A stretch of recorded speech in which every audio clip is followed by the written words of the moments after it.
수요일부터 이제 제 수요일로 사순절의 시작이 됩니다. 시편 22편은 예수님께서 십자가에 이렇게 돌아가실 때에 이 예언의 말씀이 성취되었던 그런 고난의 시편입니다. 맨 처음에 내 하나님이여 내 하나님이여 어찌하여 나를 버리셨나이까 이렇게 기도로 시작하였고요. 하지만 또 그 가운데서 이스라엘의 찬송 중에 계시는 주여 주는 거룩하시니이다. 우리 조상들이 죽게 의뢰하였으므로 그들을 건지셨나이다.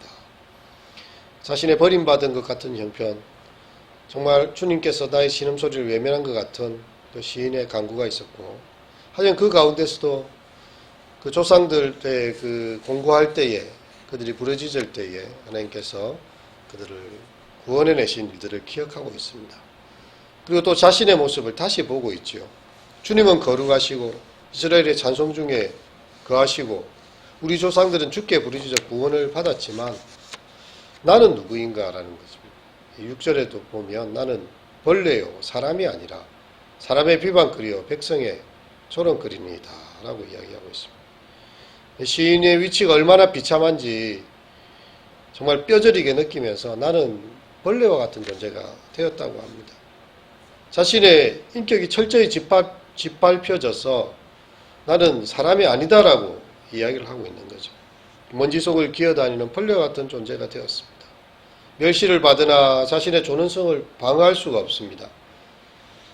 이사야 53장에도 보면 고난받는 종의 비유를 이야기를 할 때에 멸시를 받아서 사람에게 실어버린 바 되었으며 강고를 많이 겪었으며 질고를 아는 자라 이렇게 표현하고 있습니다.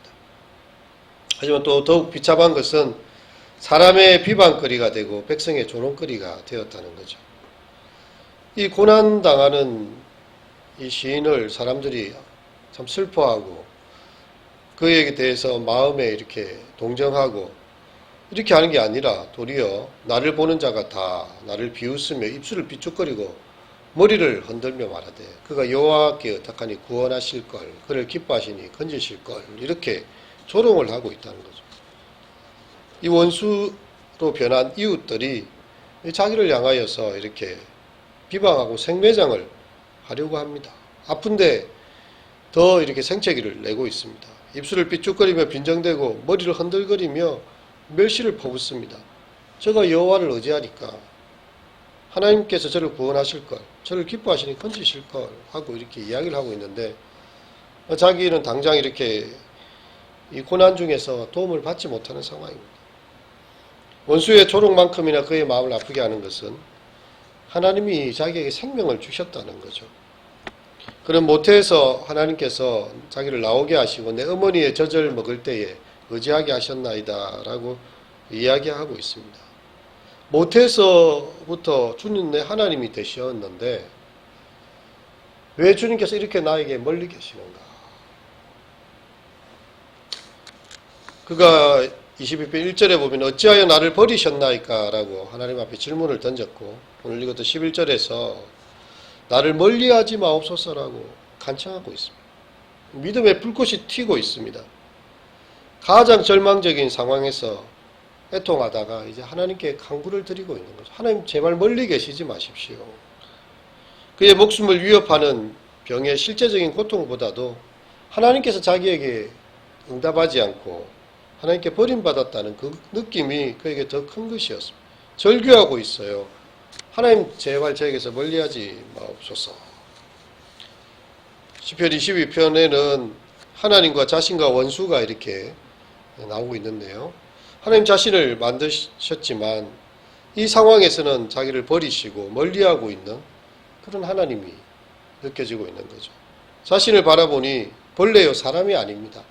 원수들은요 많은 황소와 바산의 힘센 소들과 부르짖는 사자와 개들과 악한 무리로 표현됩니다. 최악의 상황이죠. 시인을 괴롭히는 자들은 황소처럼 강한 뿔과 덩치로 시인을 짓이기를 버리려고 합니다. 이 판에 끝내버리려고 합니다. 시인을 향해 삐죽거리며 비방하던 입술은 사자의 벌린 입처럼 커 보입니다. 먹을 것을 찾아다니며 개처럼 그를 사냥하고 있고요. 그는 올가미에 걸려 있습니다. 그의 경험은 에워싸이고 둘러싸인 사람으로 표현되고 있습니다. 이 상황에 시인의 마음이 어떻게 되었습니까? 14절에 15절의 내용 같이 읽어보겠습니다. 나는 물같이 쏟아졌으며 내 모든 뼈는 어그러졌으며 내 마음은 밀랍 같아서 내 속에서 녹았으며 내 힘이 말라 질그릇 조각 같고 내 혀가 입천장에 붙었나이다. 주께서 또 나를 죽음의 진토에 두셨나이다.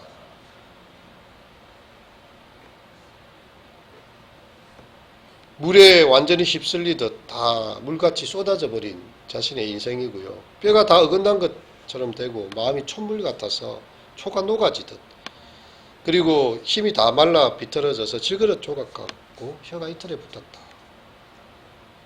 여러분, 이것은 얼마나 비참하고 이 인간의 존엄성이 사라진 상황입니까? 병든 사람이 아주 심각한 병에 걸려 있는데 아직 죽지는 않았어요. 근데 사람들이 그의 옷을 그가 죽은 것처럼 생각하고 옷을 찢어서 나눠 버리고 있습니다.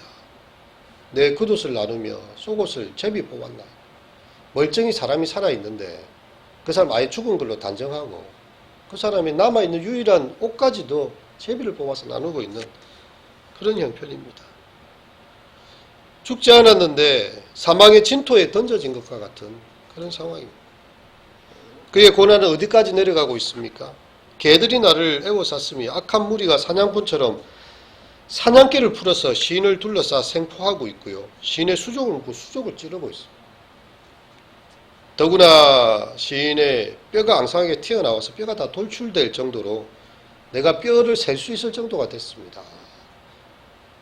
그리고 자기가 마지막 입고 있던 속옷까지도 다 강탈당하게 된 것이죠. 그리고 19절에 이렇게 기도하고 있습니다. 함께 읽겠습니다.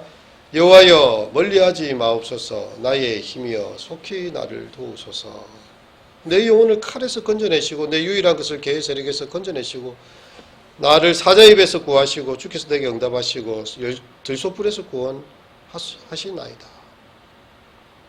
죽음의 권세인 칼로부터의 구원을 요청하고 있습니다. 그리고 주께서 내게 응답하셨나이다. 이 표현은요, 하나님께서 반드시 내게 응답하셨으리라는 기도의 확신을 보여주고 있는 거죠. 지금 자기의 상황은 더 이상 비참할 때가 이럴 데 없는 정말 그런 상황까지 떨어졌습니다. 그를 둘러 진치전 이들 그 가운데서도요, 주님께서 내게 응답하셨나이다. 이 마지막 주님을 향한 소망이고 희망입니다. 그의 기도가 응답되었고 하나님께서 반드시 자기를 도우시리라는 확신 가운데서 찬송을 부르고 있는 거죠. 1절에서 20절까지가 침울하고 애통스러운 분위기였다면 22절부터는 내가 주의 이름을 형제에게 선포하고 회중 가운데서 주를 찬송하리이다 라고 시작되면서요, 마치 손뼉을 치며 춤을 추는 분위기로 바뀌어지고 있습니다. 21절에서 전환점이 이루어졌어요. 주님께서 내게 응답하셨기 때문에, 하나님의 응답이 있기 때문에 그의 애통이 찬송으로 바뀌어지는 그런 변곡점을 맞이한 것입니다. 시편 22편의 이 고난받는 자는 하나님의 침묵 가운데서 대적들에게 둘러싸인 채 죽음의 공포를 체험하는 인간입니다.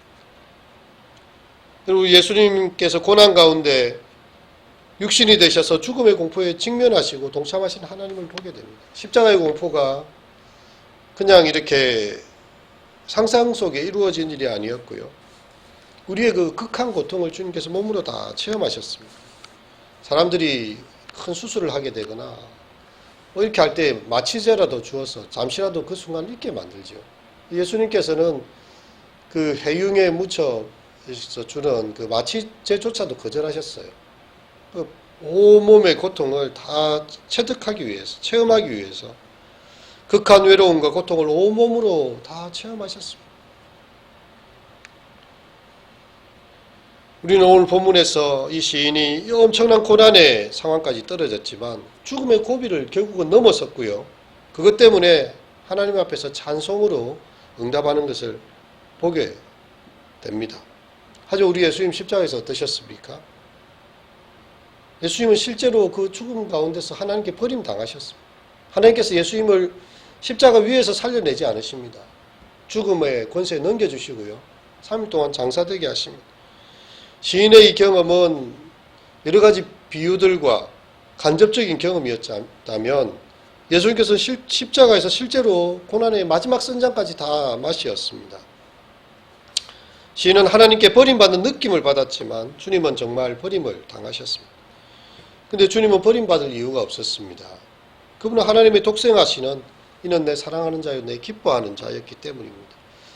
왜 죄 없는 분이 하나님의 기뻐하는 자가 이렇게 로마의 병정들이 자신의 겉옷을 나눈 걸 보셔야 했고 십자가에서 벌거벗겨서 수치를 당하셔야 됐고 고난의 무거운 십자가를 들고 그렇게 가셔야 했고 가시관을 쓰시고 3대 조롱과 그 지탄을 받으셔야 했습니까? 왜 죄 없는 그분이 하나님의 아들이 그 고통의 마지막 선장까지 아낌없이 다 드셔야 했습니다.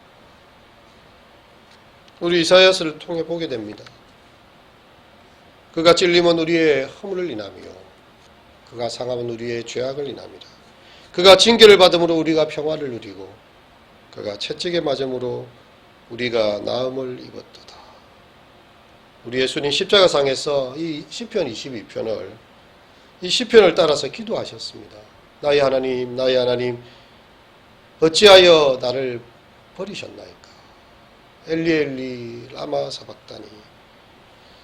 여러분 이것은요 죄인인 우리가 고통해야 될 절규이고 마지막 심판대 앞에서 그 죄의 결과로 말미암아 지옥에 떨어질 그런 고통 가운데서 해야 될 절규인데 우리 주님이 대신 그 십자가 지시고 고통당하신 것이죠.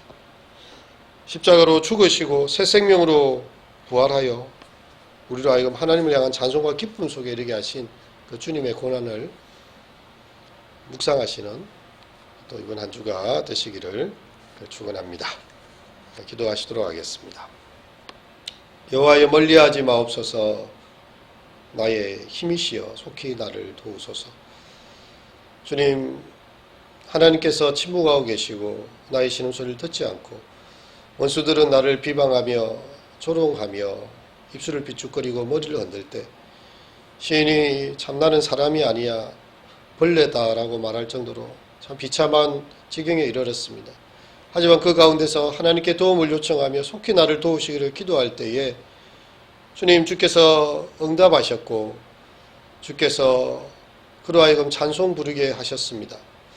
주여 우리 성도들 가운데 또 우리의 삶 가운데 고난의 깊은 골짜기를 지나는 자들이 많습니다.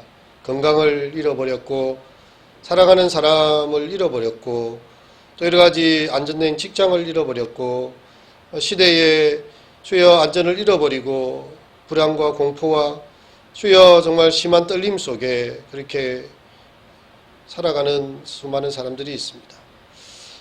주님, 하지만 주님께서 십자가를 통하여서 우리가 당할 모든 죄의 짐들, 우리가 당해야 될 고통의 선잔을 다 맛보시고 우리로 하여금 그를 믿는 자 영생을 얻는 귀한 길을 열어주셨습니다. 이 한 주간 고난당하신 주님을 묵상하며 그 은혜 가운데서 사순절 또 죄의 수요일을 맞이하며 주님의 고난의 깊은 기도의 자리에 들어갈 수 있도록 도우소서. 예수님 이름으로 기도합니다.